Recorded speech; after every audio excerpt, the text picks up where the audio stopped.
Pemirsa, pemilihan presiden tahun 2024 didominasi oleh suara anak muda dan juga milenial. Pantas saja calon presiden dan wakil presiden ini kerap kali mendekati milenial dan juga Gen Z. Suara milenial ini yang kemudian disinyalir akan menjadi kunci kemenangan di Pilpres 2024.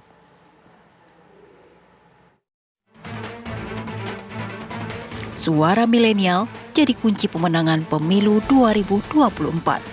Tak heran, 3 kontestan Pilpres 2024 membidik kalangan milenial. Data yang diperoleh dari Komisi Pemilihan Umum atau KPU, usia 17 sampai 30 tahun terdapat 31,23% pemilih.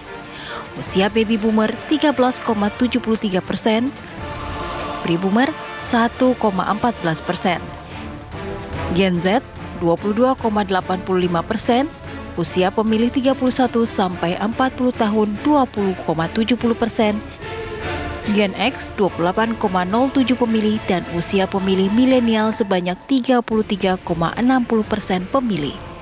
Dari data tersebut, tak heran para kontestan peserta Pilpres 2024 membidik kalangan milenial yang memiliki persentase terbesar dari daftar usia dan generasi pemilih pada tahun 2024.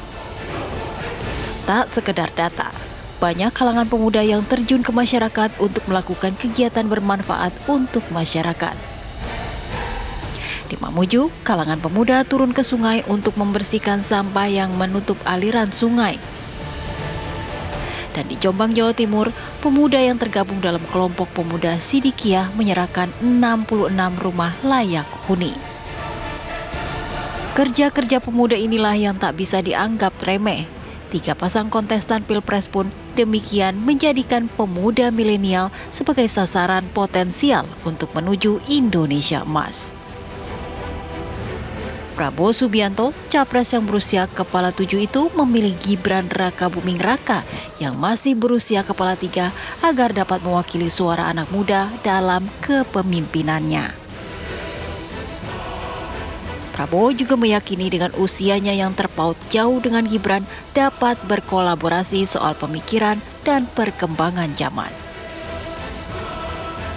Jadi, saya kira bukan usia yang jadi kriteria, tetapi hasrat, niat.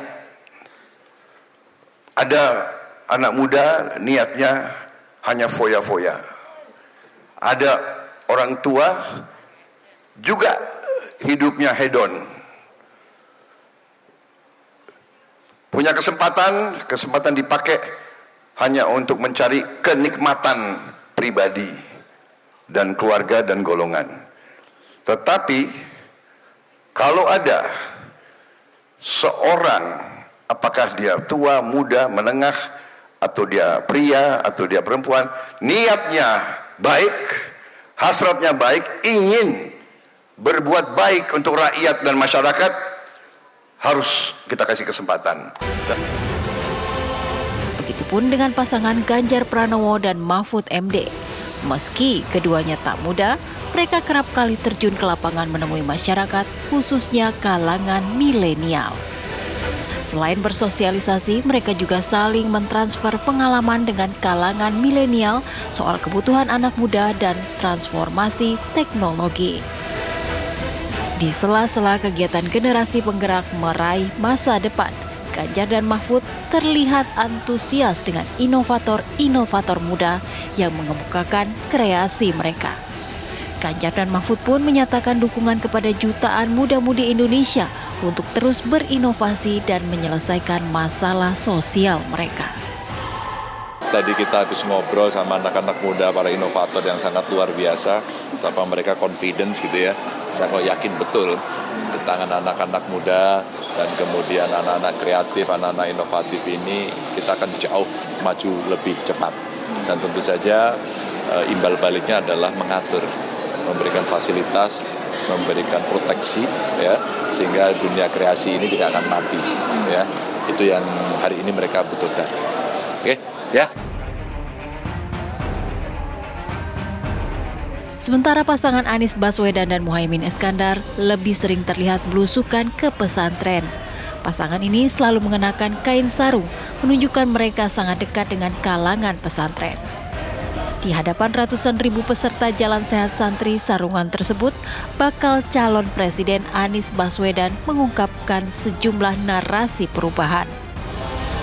Kita bukan bekerja untuk membuat peresmian dan foto-foto, betul tidak? Betul. Kita ingin perubahan kenyataan. Betul. Kita ingin perubahan kehidupan. Betul. Setuju? Setuju. Itu sebabnya kita ingin perubahan. Yang kami bawa adalah perubahan. Tapi Bapak Ibu sekalian, kenapa usaha perubahan ini menghadapi tantangan? Kenapa perubahan ini tidak semuanya senang? Saya beri contoh Bapak sekalian. Harga beras kita murah atau mahal? Mahal. Petani terima uang yang mahal itu tidak? Jadi harga mahal itu uangnya kemana? Tim TV One mengabarkan.